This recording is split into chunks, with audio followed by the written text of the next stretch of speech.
As much fun as we're having watching the World Baseball Classic, the Arizona Diamondbacks, or at least what's left of them, are struggling their way through spring training. Not only losing every game, but losing really, really badly. Is it time to start worrying? Well, let's talk about it.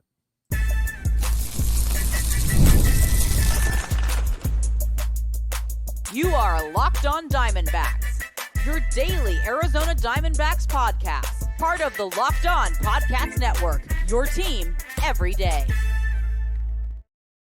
What's up and welcome to the Locked On Diamondbacks podcast, the show where we talk nothing but the D-backs every single day, part of the Locked On Podcast Network, now the #1 sports podcast network. I'm your lifelong D-backs fan and overly obsessed host, Danan Biggs. Today's episode is brought to you by MLB The Show 26. Visit MLBTheShow/LockedOn and use code LOCKEDON to unlock a pack for use in Diamond Dynasty. Pre-order now, available March 17th on PlayStation 5, Xbox, and Nintendo Switch. Rated E for everyone. And really quick, before we get into the show, I was just informed by the guys over at the Locked On Podcast Network that Locked On Diamondbacks currently sits at the very, very bottom of all MLB shows on number of likes that we get. And I didn't know that. I don't know if it's important, but they told me that we are. And one metric that we can improve on as the Diamondbacks at the very least is we can probably get those numbers up. So if you're watching this right now on YouTube, go ahead and just hit the like button real quick. It's free. It doesn't break anything. It doesn't hurt any algorithms, but it helps out the channel a ton. So thank you very much. And if you're just listening to this, ignore the last couple seconds of what I just said. Anyway, we're going to talk about the Rockies game yesterday and how that's unfortunately becoming kind of like a pattern that we're seeing, and something that is getting kind of harder and harder for the optimist in me to keep just waving off. We're going to be diving into the pitching and the hitting woes that the Diamondbacks are facing right now. And then we're going to cap off the show by talking about various Diamondback players that are in the World Baseball Classic, specifically players that are advancing to the quarterfinals. So we're going to talk about all that as well.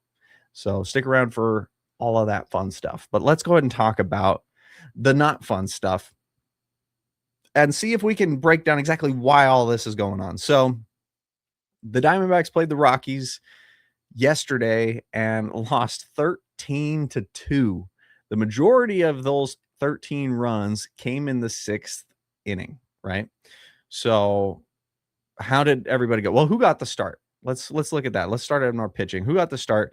Well, actually, Taylor Clark, relief pitcher who we recently signed, former Diamondback, once again Diamondback. We signed him. He got the start, did really well, actually. He pitched 2 innings and didn't give up any runs, had 2 strikeouts, had 1 walk, but not a bad outing, all in all. He pitched 33 pitches in 2 innings, which isn't bad, 20 of which for strikes. So not a terrible outing. And then after him, Juan Murillo came in, another major league ready relief pitcher. So one that we want to see do well, also came in, pitched a clean inning and didn't give up any hits, no walks, had a strikeout. Not a bad outing from him. 10 pitches, 8 for strikes. So Juan Murillo, very good outing. And then we bring in Drey Jameson. Okay. Drey Jameson had not a great outing last time, but he's one that's really going for that bullpen spot. I think he'd be I think he's kind of making a run for the closer position, right? Drey Jameson, let's go ahead and actually just Drey Jameson here. He comes in the 4th inning, and the very first at bat gives up a triple, and then he gets an out, but then he gives up a single. So it's like, okay, we'll score that run on first, 1 out. Okay, we're fine. Walks the next guy, but grounds into it, but then induces a double play. So it gives up only 1 run in the 4th inning. Not too bad, but in the 5th, gives up a ground out, or gets a guy to ground out. Then he walks a guy, gets the second out really quick, and then walks another guy. So he leaves 2 guys on base and then in comes Nate Savino, who gives up a single, then another single, then another single, then a walk, and then finally strikes out the final batter. So all in all, Drey Jameson, not the worst outing, but he was credited with the loss, and he was credited with 3 earned runs. Savino kind of gave, like, he gave up the inherited runs, but 3 walks from Jameson, 2 hits in 1 2/3 innings, definitely not very good. And then Brandon Garcia comes in the dreaded 6th inning. Brandon Garcia, as I've been talking about, Brandon Garcia is an extremely talented young pitcher. He has a lot of really good stuff, and he's looking to be a very impressive pitcher. He has 1, 2, 3, 4, 5, 6, 7, 6. I don't know why I said 7. He has force of habit, because I'm such a young and hip person. I'm with it with the kids. But in his first 5 appearances, has given up 0 earned runs.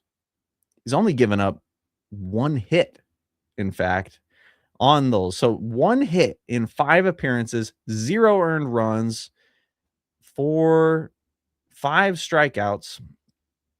Pretty good outings from Brandon Garcia so far. But his issue, when there is an issue, is finding the zone. He struggles to place the ball.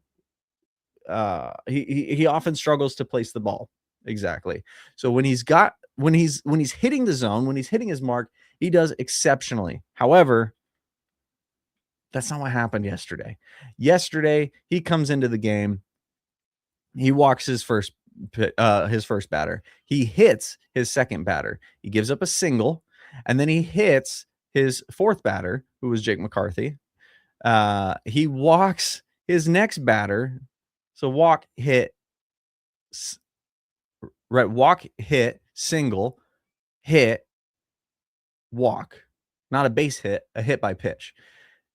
And that was it. He faced 5 batters. He hit 2 of them. He walked 2 of them, and he gave up a base hit, I should say. A lot of hitting. Sorry, should confirm. In his 26 pitches against these 5 hitters, 14 of them were for strikes. So not a good outing from him.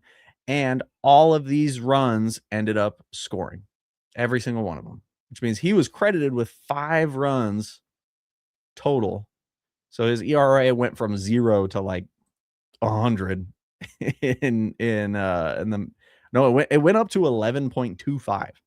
Went from 0 to 11.25, which is wild. So kind of shows the weakness of Brandon Garcia there. Up till now, though, he's been great, and I expect him to still be great in many of his future outings. But this does show, when he struggles with locating the pitch, he struggles with locating the pitch. So you don't want to put Brandon Garcia in the game if it's a close game, because there's a chance that it'll blow up and you're going to lose it all. After he came out, Casey Anderson came in, and then it just kept going downhill. Another walk, another single, another walk. Finally, a pop out to first baseman. That was the first out of the inning. And then another single, and then an out on a sacrifice fly, and then a merciful line out to first base. But gave up 8 runs in 1 inning. The game went from 4-2 to 12-2. So the game was over now. So because Garcia and Anderson just could not figure it out. After Anderson, Curtis came in, pitched nearly 2 innings, only gave up 1 hit, got a strikeout. Pretty good outing from Curtis. So that's good, because he's another one that I expect will make the major league roster. And then we had Dirk and Carrillo in at the end of the game, neither of which I expect to make the team. But it looks like, was it Carrillo that gave up? Carrillo gave up a solo home run. So So pitching wise, yeah, we had honestly not a terrible outing, except not good from Jameson, Savino, Garcia, or Anderson, which were 4 pitchers back to back to back to back. So um definitely, definitely not great. Offense, how did that look? We'll talk about that right after this short little break because I'm trying to be better about staying on top of on top of my segments. So we'll talk about hitting. Jordan Lawlar's in here. Tim Tawa had a great day. Let's talk about it. Today, I'm thrilled to be talking about our sponsor. Did you guys hear that? Right in the middle of the ad read? MLB The Show 26. I was just trying to build up the tension. The greatest game in baseball is back with the newest installment. Baseball fans are going to have a hard time pulling themselves away from the game. As a kid obsessed with baseball who never was really that good at playing it in real life, MLB The Show has always been my personal outlet to experience the game like never before, to be able to insert myself in the show and experience the ups and downs of a professional baseball career with Road to the Show has been beyond enjoyable for me throughout the years. If you're a gamer, a baseball fan, or just want to enjoy America's favorite pastime in a new and exciting way, you are going to love MLB The Show 26. Play as your favorite team and franchise players and see if you have what it takes to win your own World Series. Visit MLB the show/locked on and use code locked on to unlock a pack for use in Diamond Dynasty. Internet connection required. Pre-order now. Available March 17th on PlayStation 5, Xbox Series S and X, and Nintendo Switch. Rated E for everyone. College basketball is nonstop. Big games, tight spreads, momentum swings every single night. From early tip-offs to late-night West Coast shootouts, there's always action on the board. And now FanDuel is giving you a way to turn that energy into even bigger potential wins with the college basketball parlay profit boost. You can build any college hoops parlay you want, rivalry games, ranked matchups, whatever fits my read. You can mix spreads, totals, and player props to match how you see the slate playing out. Then you can apply the profit boost and instantly bump up your potential payout. Go safe, go bold, ride with your team you've been following all season. It's your parlay, your style. Now with more upside to it. Head to FanDuel.com to get started. That's FanDuel.com. FanDuel, play your game. And we're back. I wanted to say thank you so much for making Locked On Diamondbacks your first listen of the day. Thank you for making Locked On the #1 sports podcast network. I really, really do appreciate it. This is a full week, first full week back. Granted, Friday it's a little late, but we still made it. So thank you so much for tuning in. This is going to be the new regular. So if you are tuning in for the first time or coming back, this is a Monday through Friday show. Every single day, we're talking about the Diamondbacks and why they're the best team in baseball, even when they kind of struggle. So that's all right. That happens. That's life. But anyway, speaking of life, if you've been thinking about joining the Everydayer Club, life's greatest gift, now is the time. Again, you can get ad-free shows and access to our group chat on Discord. And if you're signing up before the NCAA tournament tips off, you can get into our Everydayer Club bracket pool on Discord for a chance to win some Locked On merch. Should be a lot of fun. Right now, you can use code MARCH to get your first month free. Head to lockedondiamondbacks.supercast.com or tap the link in the show notes below. Remember, that's code MARCH, and you get a free month. It's a ton of fun. Definitely recommend it. Anyway, let's talk about our offense. How did we do against the Rockies yesterday? Not wonderful, I'll be honest, but there are some upsides to it. Jordan Lawlar started off the game with a base hit, and then right after him, Tim Tawa came in and hit a 2-run home run. Monster of a 2-run home run as well. So very exciting there. Tim Tawa is one player that we are really like, I'm not expecting necessarily all-star caliber performance from Tim Tawa. I'm not expecting that from Jordan Lawlar either, though I do expect Jordan Lawlar to eventually get to that point. But Tim Tawa, we're really wanting to see some production from him, and we know that he's got a lot of power. This is his second home run of spring training.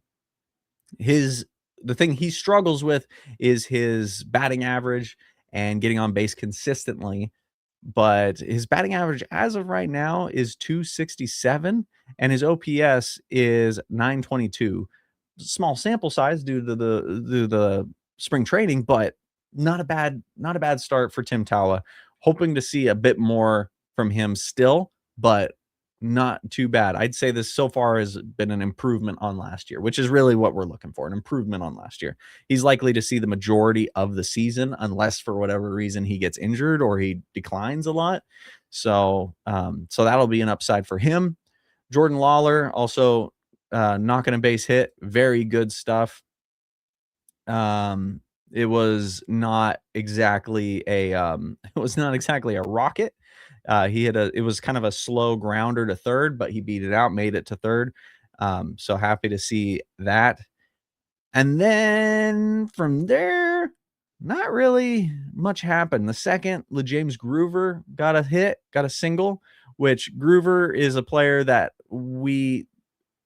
I expect to see Groover in some capacity in the majors potentially this season. He's a third baseman, so if there is an opportunity for him to come in and be a backup to Nolan Arenado, I could see that potentially happening. But he won't start the season in the majors for sure. And then from there, Groover actually got another base hit, so he's went 2 for 3 with a strikeout and a single and a double. So good stuff from Groover. And then from there, that was pretty much it. Christian Robinson got a base hit. that was kind of it. Yeah, it's kind of been happening a lot where it feels like the offensive production of the Diamondbacks is basically it's all in the first inning or the first time through the lineup, and then they kind of and that's kind of it. There was they walked 3 times. They got 6 hits, so they got on base 9 times, I guess. But that's compared to the Rockies. They got 11 hits and 9 walks, so they got on 20 times. So, is this a sign of things to come? Is this what we're expecting in the regular season? Short answer, no. Long answer, potentially, kind of, sort of. The thing to remember, again, and I say this every time, but they do this every time. These are not our major league players that are going to be going out there every single game. Again, the only major leaguers here were Jordan Lawlar, who's an up-and-comer coming off of a really rough first season, but is looking better. Tim Tawa, who's also coming off of his rookie season and has something to prove. But then you have Gabby Moreno, who should have done better, but he only had 3 at-bats, 1 walk, but went 0 for 2. And then James McCann, who is not the best offensive player in the world. The rest of these guys are all minor leaguers. And again, like Lawlar had 4 at-bats. Tawa had 3 at-bats. Moreno had 3 at-bats. McCann had 2 at-bats. Everybody else. And then they were substituted for minor leaguers. And then today's game, which the roster has been announced, is another one where it's just there's not a lot of major leaguers. Merrill Kelly's getting the start, which, by the way, that's pretty exciting. But he'll pitch 1 inning, and that'll be good. But that's about all we got. I'm just pulling up the lineup because I didn't have it in front of me. Jorge Barrosa is getting the start. Ildemaro Vargas is after him.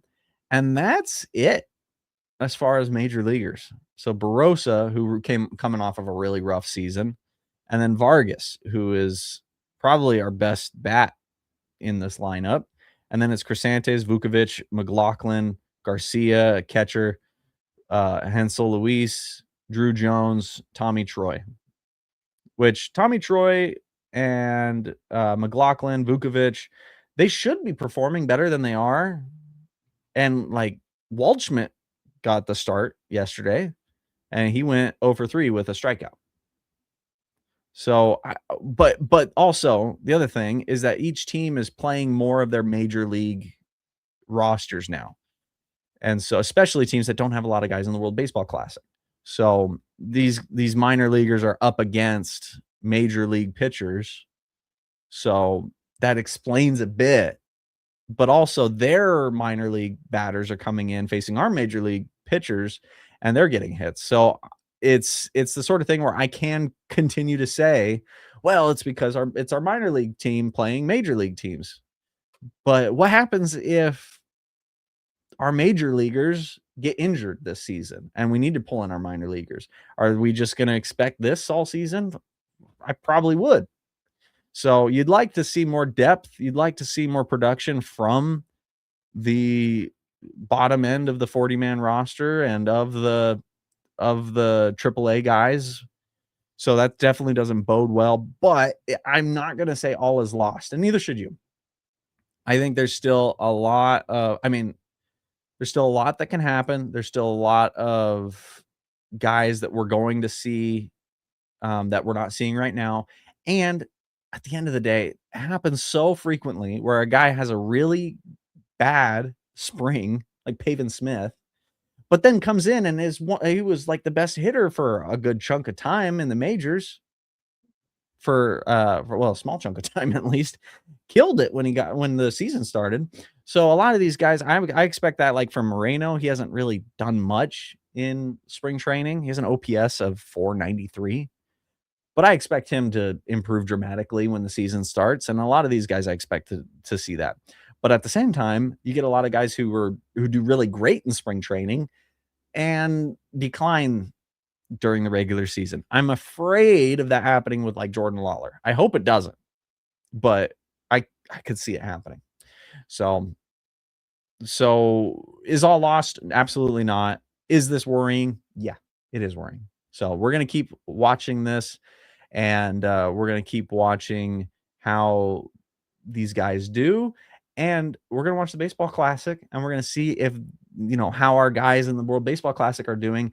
And then how are they going to do when they come back? Because if these guys are able to ride high and they're playing for their country and then they come back and they're able to bring that energy to the team, that might be just what we need going into the regular season. But let's go ahead and talk about who we have in the World Baseball Classic and just how they're doing.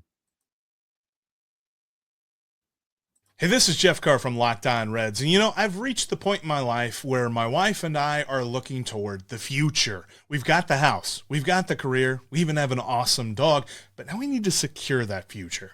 That's where Ethos comes in for us. When I look at this insurance or that insurance and I try to pick one, I might as well be reading an entirely different language. Ethos clears up the noise and gets me set up with exactly what I need, because Ethos makes getting life insurance fast and easy, and it's 100% online. You can get a quote in seconds, apply in minutes, and get same-day coverage. Protect your family with life insurance from Ethos now by going to ethos.com/lockedonmlb. In as little as 10 minutes, you can get a free quote and up to $3 million in coverage at ethos.com/lockedonmlb. That's ethos.com/lockedonmlb, ethos.com/lockedonmlb. Application times and rates may vary. Workplace chaos, deadlines stacking up, inboxes overflowing, and one position that you still have to fill still sitting open. When the pressure's on and you need the right hire, this is a job for Indeed Sponsored Jobs. Indeed Sponsored Jobs helps you reach the people who actually fit what you're looking for. Skills, experience, location. So you're not just hoping the right candidate stumbles across your post. And here's a stat that says it all. In the minute that I've been talking to you, companies like yours have made 27 hires on Indeed, according to Indeed data worldwide. Spend less time searching and more time actually interviewing candidates who check all your boxes. Less stress, less time, more results. When you need the right person to cut through the chaos, this is a job for Indeed Sponsored Jobs. And listeners of this show will get a $75 sponsored job credit to get your job the premium status it deserves at Indeed.com/podcast.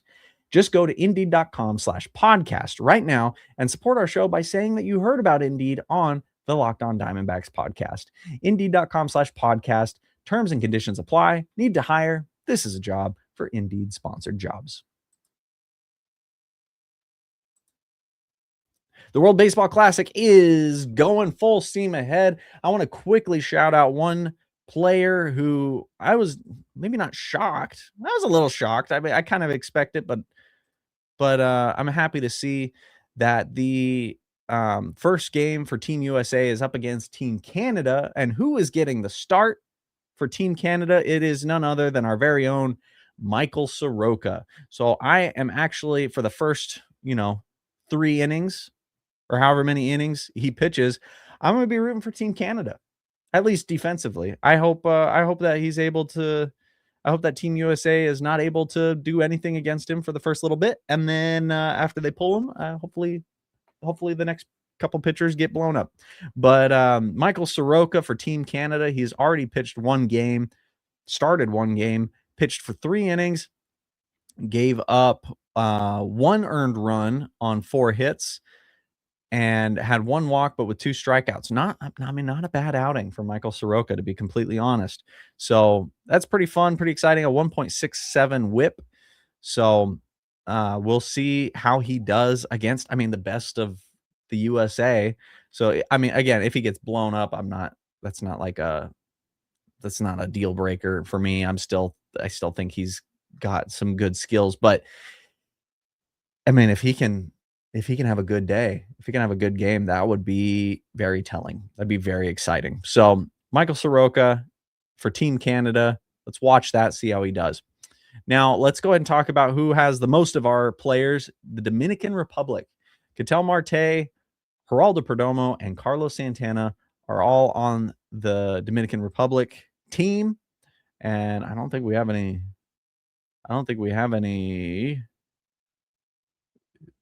Dominican Republic pitchers. Just double checking. Yeah, I didn't think so. Fantastic. Okay. So how have they been doing? Well, Ketel Marte has probably been doing the best out of the bunch. He's currently he's batting an average 250, which isn't wonderful. But if you look at it, his on-base percentage is 440, which is pretty darn good. An OPS of 1.027. He has had 12 at-bats and with 4 walks and only 2 strikeouts. So he's walking twice as much as he's striking out. He is looking very, very patient at the plate, something that's very good to see from Ketel Marte. He's a scary hitter. Pitchers don't want to pitch to him. And if he is able to not chase bad pitches and let the bad pitches go, he'll be getting on base a lot more often. So that's very good to see. He has scored 6 times. He has 3 hits, 1 double, 1 home run, 3 RBIs. He's not looking too bad. He's looking good. He had a monster home run against Eduardo Rodriguez the other day, which was very cool to see. So hopefully he has a good game and a good series. And if the Dominican Republic ends up winning the whole thing, I definitely wouldn't be upset. So go DR. And then aside from that, we also have Geraldo Perdomo and Carlos Santana. Now, these guys not doing quite as well, haven't gotten as many opportunities either. Geraldo Perdomo has 8 at-bats and 4 walks, so he's definitely getting on base a good deal. Only 1 strikeout, which isn't bad. He has an RBI on 1 hit. He has scored 4 times, so not too shabby. He has 2 stolen bases, but that's about it from Perdomo. I'm hoping that he's kind of got a slow spring and he's going to kind of come into it. Carlos Santana, I honestly was surprised to see that he's gotten a hit, but he's gotten 1 hit, 1 walk in 5 at-bats, 6 plate appearances. He struck out once, so he's making contact and he's putting the ball in play, but that's about it. He's only appeared in 2 games, 1 as a pinch hitter.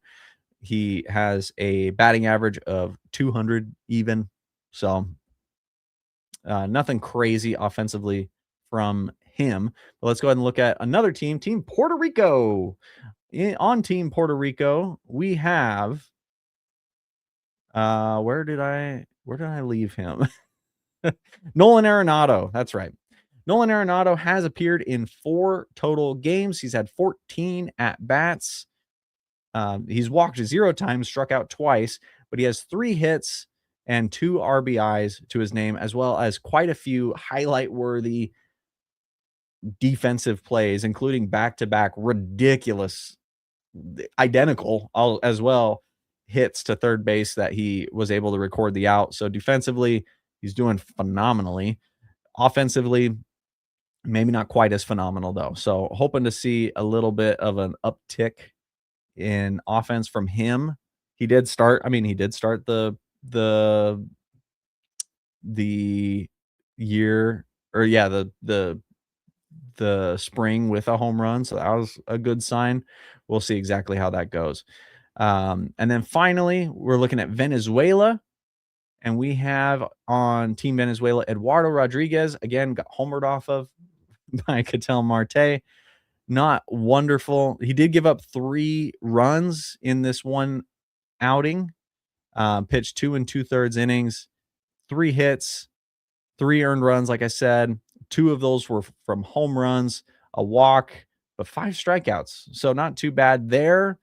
But not a phenomenal outing from him. Of course, he's going up against the best of the Dominican Republic, which have some of the best players in the league. So this isn't exactly a indicative of Erod's skills. But it would have been nice to see maybe a little bit better of an outing from that game that he started. But anyway, you guys, that is the show. Thank you so much for watching. We are going to be talking about all things Diamondbacks. We're going to be recapping the weekend. We're going to be talking about Merrill Kelly and his first outing on Monday. So be sure to tune in. Be sure to follow us on X, Instagram, Facebook, and TikTok at Locked On Diamondbacks. We're on YouTube as well as every other place you get your podcasts. If you want to see more of me, you can find more of my YouTube channels and projects at my website, slackshack.tv. And if you never miss an episode, remember the Everydayer Club is built for you. Get Locked On Diamondbacks ad-free, plus members-only Discord access, and more. Head to lockedondiamondbacks.supercast.com to join the club. Thanks again, and I'll see you tomorrow.